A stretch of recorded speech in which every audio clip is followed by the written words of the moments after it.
दिल्ली को शर्मसार करने वाली एक ऐसी घटना जिसको आज भी याद कर कर लोगों के रोंगटे खड़े हो जाते हैं। जी हाँ, मैं बात कर रही हूँ निर्भया कांड की। तो मैं बात कर रही हूँ निर्भया कांड की। निर्भया कांड भारत के सबसे भयानक और झकझोर देने वाले अपराधों में से एक था, जिसने पूरे देश को हिला दिया और कानून व समाज दोनों में बड़े बदलावों की शुरुआत की। यह घटना 16 दिसंबर 2012 की रात की दिल्ली में हुई थी।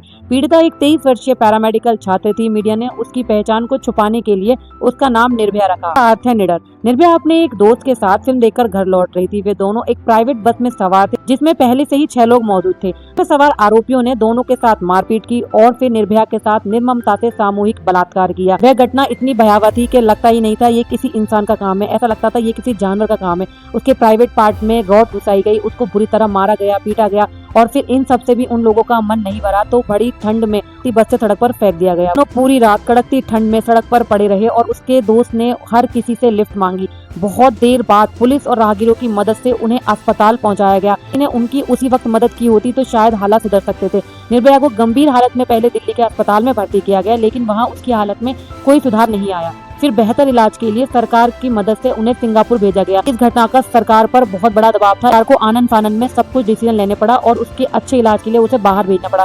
गंभीर चोटों के कारण 29 दिसंबर 2012 को निर्भया की मौत हो गई। इस मामले में 6 आरोपी थे। एक आरोपी ने जेल में ही आत्महत्या कर ली। एक नाबालिग था जिसे जुवेनाइल कानून के तहत 3 साल की सजा मिली।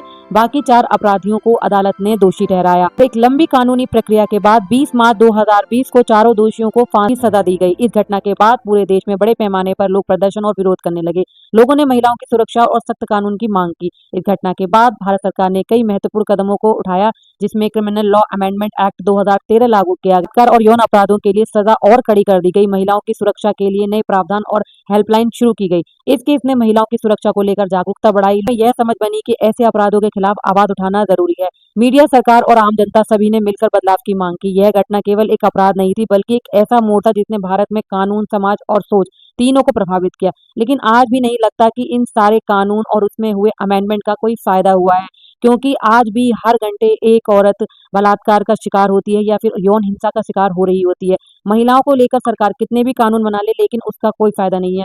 क्या आपको लगता है कि सरकार के अमेंडमेंट का महिलाओं को कोई फायदा मिला है?